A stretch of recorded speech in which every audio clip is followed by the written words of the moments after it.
Lifeskills South Florida is certified both to provide addiction services and mental health in the state of Florida. We have worked with Heather Hayes on many difficult cases, as Heather has sought out the specialty of life skills specifically around underlying issues of mental health and trauma and the role those play in one's addiction. Heather, thank you for inviting us to your house today and your farm.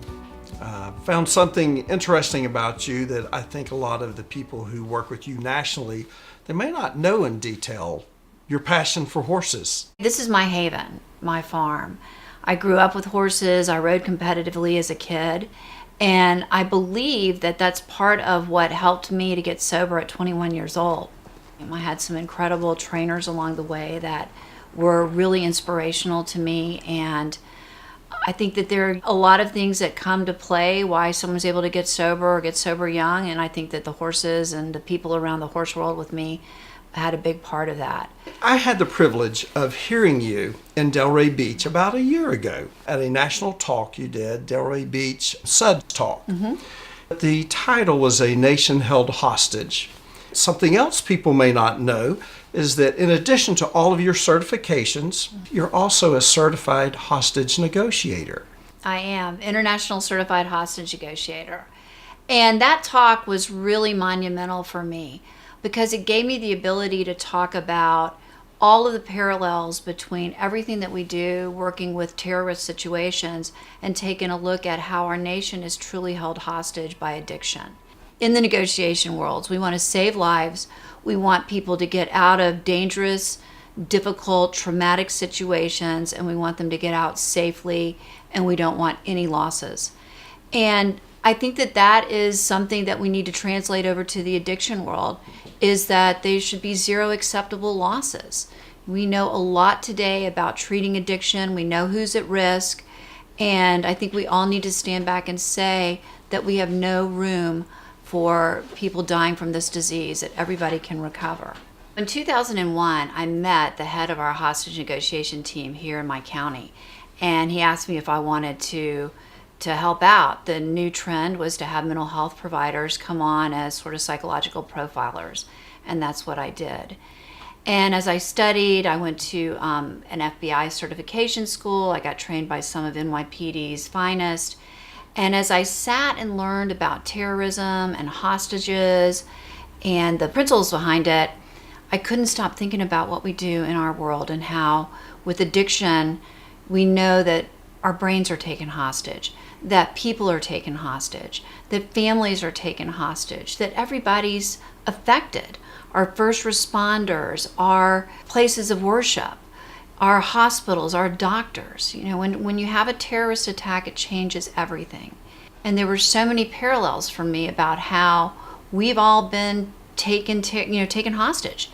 That the biggest terrorist we have today, I believe, is addiction. You're very good at describing the addict as the terrorist and the family as being hostage. And we have many families that are going to look at this and they're going to listen. They're going to have the same feelings. Part of what I looked at is how addiction, the disease of addiction, takes not only the addict hostage, but that families are also taken hostage too. And in the same way where you have Stockholm syndrome, where you have people who are under extreme stress, someone's got power over them, that they have this sort of trauma bond, they actually end up becoming attached to their captors, protective of their captors. And I think that there's a parallel between what happens with addiction and families and Stockholm syndrome. That people who have family members, loved ones who are addicted, they watch them struggle, they watch them slowly kill themselves, and their brain chemistry changes too, and they're very susceptible to manipulation. It's extremely painful to watch a person you love kill themselves slowly over time, or to have that kind of death in the family. We have family members who've grown up with parents who are addicted, and then about the time their children hit the teenage years, they're dealing with their kids becoming addicted too. So generationally, they have it on both sides. So I think that what happens for families is that they get post-traumatic stress disorder too. And we come in as an industry and we've sort of made the worst word you can call somebody enabler.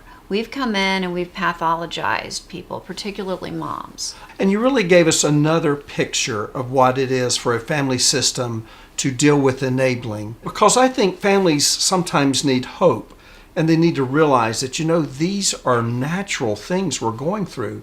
This is not unique. Absolutely. I believe that families come in and do everything that they're naturally driven to do as a person with a heart who loves someone. The problem is that it backfires when you have addiction or mental health issues there. Families come in and try and help by paying the bills or comforting their loved one or making things easier. And what we need to do, rather than coming in and saying, don't enable, that's not good, do you want to kill your kid? I mean, what a horrible thing to say to a parent. None of them want to kill their kids. But to come in and say, let's look at how you can support health, not demise.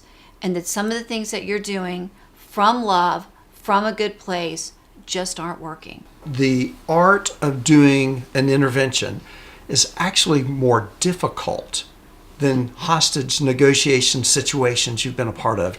Interventions are not an entry-level position. It's part of what scares me when I hear about people out doing interventions that don't have a lot of training. We're there in a room with a family, and it's also life and death.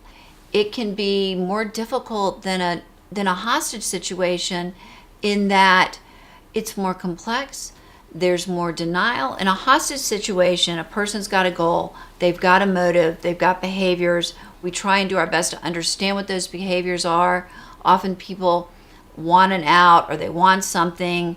With an intervention, we're dealing with impaired brain chemistry, complex family dynamics, and it's often very difficult to maneuver things in a way where you're still able to be respectful and not come in and shame somebody or threaten somebody, but to help them to move into that first step of, I'll go get some help, and to do that in a way that can be as loving, respectful, and gentle but firm as possible.